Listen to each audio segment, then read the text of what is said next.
Salve, salve, rapaziada. Bom dia, boa tarde, boa noite. Mais um vídeo meu, Alan, ele mesmo, o verdadeiro. Vídeo tá top, gente. Falando agora sobre refração. É um vídeo curtinho, não vou entrar em lente nesse vídeo, fica tranquilo, não vamos levar mais do que 15 minutos pra gente brincar aqui. Porque refração é um assunto tranquilão. Então, primeiro eu vou falar do índice de refração absoluto. O que é isso? É um índice que relaciona a velocidade de propagação da luz no meio. Sempre que eu falar em refração, eu estou falando de mudança da luz no meio. Nós sabemos que no vácuo, a luz ela se propaga a 3 vezes 10 oitava metros por segundo, mas na atmosfera terrestre, ela se propaga com uma velocidade menor. Na água, uma velocidade menor. No diamante, uma velocidade menor ainda.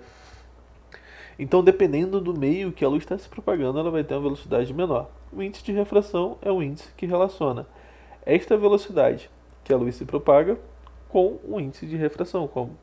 Então, como que a gente pode calcular esse refração absoluto?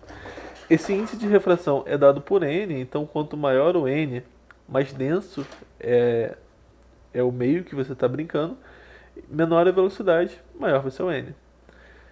E esse n, que é o índice de refração absoluto, ele é dado por c, que é a velocidade da luz, dividido pela velocidade no meio. Observa que esse n ele vai ser sempre maior ou igual a 1. Ele vai ser igual a 1 no vácuo, né? Porque c dividido por c dá 1. E ele vai ser sempre maior do que 1 em outros meios. Então, quanto mais lento for a luz naquele meio, maior vai ser o n, que maior vai ser seu índice de refração. E eu também posso calcular o índice de refração relativo, olha. Esse daqui é o absoluto, mas eu tenho dois meios, por exemplo, cloro e água do isótopo. Eu quero saber o índice de refração relativo do cloro, que é o meio 1, em relação ao meio 2, ou vice-versa. Como que eu faço isso? É só dividir um pelo outro. Então, o índice de refração relativo de 2 por 1 é o N2 dividido pelo N1. Só que o N, que é o índice de refração, é dado por C sobre V. Então, C sobre V2 dividido por C sobre V1, eu vou ter C sobre V2, que multiplica V1 sobre C. Posso cortar C com C. Isso é igual a N2 sobre N1, certo? Multiplicando o cruzado, N2 vezes V2 é igual a N1 vezes V1. E eu tenho nossa primeira equação, uma equação que relaciona o índice de refração absoluto do meio com as velocidades da luz naquele meio. Guarda isso. É IPC, é importante para chuchu. Professor, então o que é a refração? Olha só, quando a luz ela muda de meio, a, a luz ela vai ter algumas mudanças nas suas configurações, por exemplo, na sua direção, né? Então, essa ilusão de ótica aí é um bom exemplo do que vem a ser uma refração. A luz, ela mudou o caminho, então o seu olho faz você pensar que o lápis está onde ele não está. A luz, ao sair da água para o ar, ela sofre uma refração. Então, você prolongando os raios de luz, você acha que o lápis está naquele local, mas na verdade ele não está. Esse é conhecido como fenômeno da refração. O fato dele estar um pouco maior não tem a ver, aí nessa imagem, não tem a ver com a refração em si, mas sim porque esse copo boleado ele funciona como uma lente, né? Então vamos para o que nos interessa, que é a lei de Snell. Quando a luz ela muda de um meio, ela vai de um meio menos refringente para o meio mais refringente, ou do meio mais refringente para o menos meio refringente, ela vai ter uma mudança na sua direção. Então, como que a gente pode ver isso? Olha, eu vou traçar uma normal, que é uma reta perpendicular à superfície dos dióptros. Dióptros é o encontro dessas dois meios aqui. Existe um ângulo θ em relação ao raio de luz incidente. Aqui, olha, o raio incidente. Esse daqui é o raio refratado. Professor, como eu sei se o N2 ele é mais refringente ou menos refringente do que o meio 1?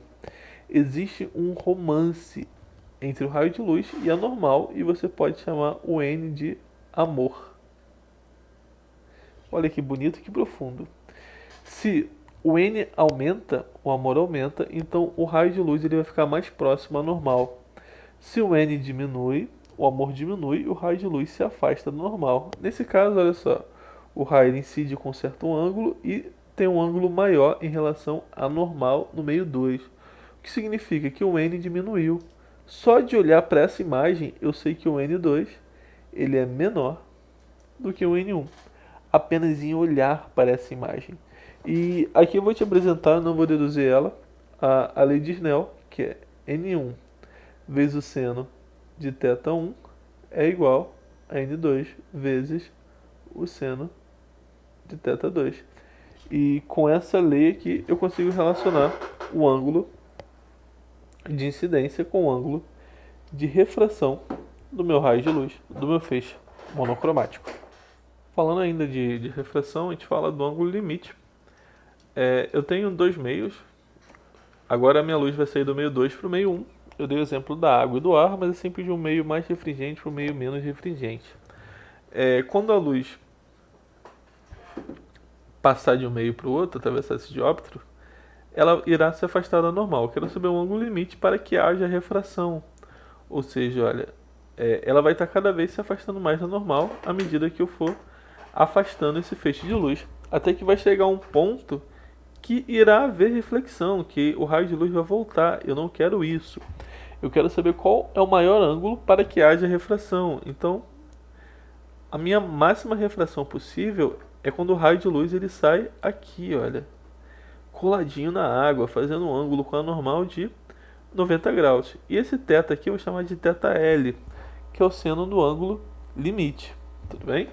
Então, utilizando a lei de Snell, N1 vezes o seno de θ1 é igual a N2 vezes o seno de θ2.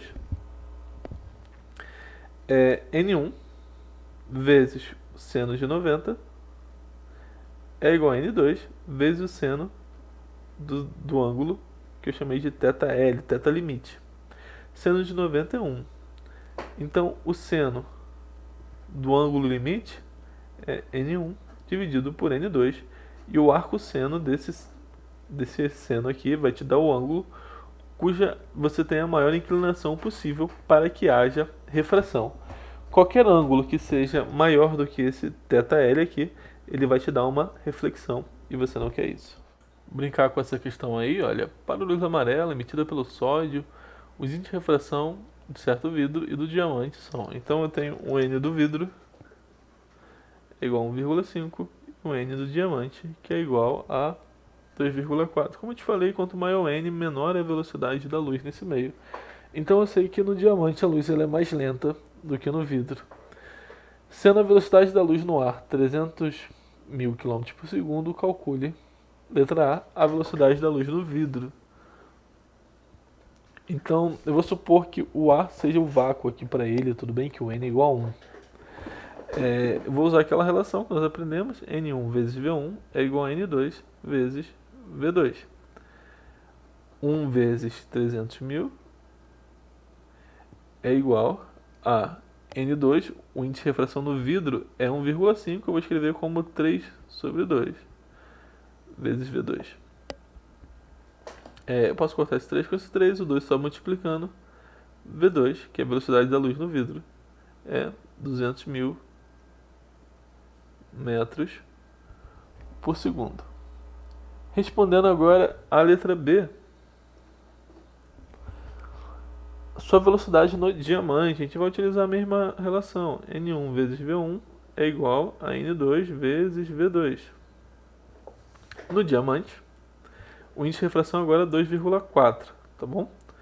Então eu tenho que N1 é 1 vezes V1, que é 300.000, é igual a N2, que é 2,4, e vamos escrever 2,4 como 24 sobre 10, vezes a velocidade 2, e a velocidade 2 é o que nós queremos saber. 3, nós conseguimos simplificar por 24, isso daqui vamos cortar por 3, vai dar 8, tudo bem? Então tem que a velocidade 2 esse 10 só multiplicando, eu vou ter 1, 2, 3, 1, 2, 3, 1 milhão dividido por 8. E eu tô com preguiça de fazer conta, vamos simplificar isso daqui é 500.000 dividido por 4, que é 250.000 dividido por 2, que é igual a 125.000 quilômetros por segundo. Aqui é quilômetros, tá bom? Por segundo. E como eu já adiantei para vocês no início aí da questão, a velocidade do diamante ela é realmente menor do que a velocidade da luz no vidro. E a letra C, ele pede o índice de refração do diamante em relação ao do vidro, né? Então ele quer o índice do diamante em relação ao do vidro. É só você dividir os dois. Então é 2,4 dividido por 1,5 e fazer essa conta. Vai ficar mais fácil se nós utilizarmos aqui as frações, né? Então é 24 sobre 10 dividido por 15 sobre 10. 24 dividido por 15, dá para simplificar por 3, fica 8, por 3 fica 5. Se eu multiplicar por 2 em cima e embaixo, dá 16 sobre 10, que é igual a 1,6. Sim, eu faço várias contas para não precisar fazer conta. Yes, baby. E essa daí é a resposta. Vamos lá, mais uma questão. Um raio de luz monocromático incide na fronteira entre dois meios transparentes, 1 e 2, de refração. Ele dá os dois índices de refração, do meio 1 e do meio 2. Observa que o índice de refração do meio 2 ele é maior do que o do meio 1, né? Então o raio de luz ele tem que se aproximar da normal. Nas situações esquematizadas a seguir, em cada ângulo, calcule um ângulo de refração. Então na letra A, ele incidiu com um ângulo de 60 graus em relação ao normal. Eu quero saber qual o ângulo de refração. Então N1 seno de θ1 é igual a N2 seno de θ2. O N1, o problema fala que é 1, seno de 60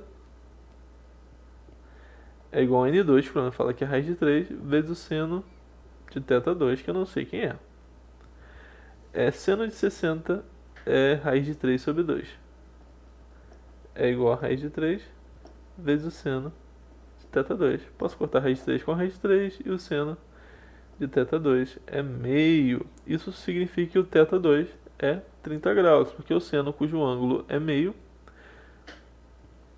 ao contrário, mas tudo bem, é o seno de 30, que o seno de 30 é igual a meio. Então eu sei que o ângulo de refração aí, na letra A, é igual a 30 graus. Vamos calcular agora na letra B, vamos ver o que acontece. Olha, o raio de luz está incidindo diretamente sobre a normal aí, né? Então vamos lá, ó. N1 seno de θ1 é igual a N2 vezes o seno de θ2. O índice de refração é 1, eu tenho seno de 0, porque ele não forma ângulo nenhum com a normal, é igual a N2, que é a raiz de 3, vezes o seno de θ2, que é um ângulo de refração. Seno de 0 é 0, né? Então, o seno de θ2 é igual a 0. Ou seja, θ2 é igual a 0 também, ele não sofre mudança na sua direção. Se você incidir um raio de luz perpendicular a qualquer superfície, não vai haver refração nesse raio de luz. E vamos fazer aqui agora a letra C. Observa que ele está saindo do meio de baixo para o de cima. A gente pode usar da mesma forma, N1 seno de θ1 é igual a N2 seno de θ2.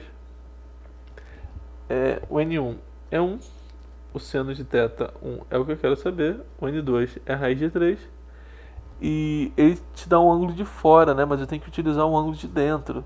Então o complemento desse ângulo é 17, é o que falta para chegar a 90. Então seno de 17. O seno de 17, a questão fala que é raiz de 3 sobre 6. Então seno de θ1 é igual a raiz de 3 vezes raiz de 3 dividido por 6. E aqui, olha, eu tenho raiz de 3 vezes raiz de 3 dá 3. Seno de θ1 é igual a 3 sobre 6. Seno de θ1 é igual a meio. θ1 também é igual a 30 graus. Meus amigos, ficamos por aqui. Bom estar com vocês. Um abraço do verdadeiro. É nóis.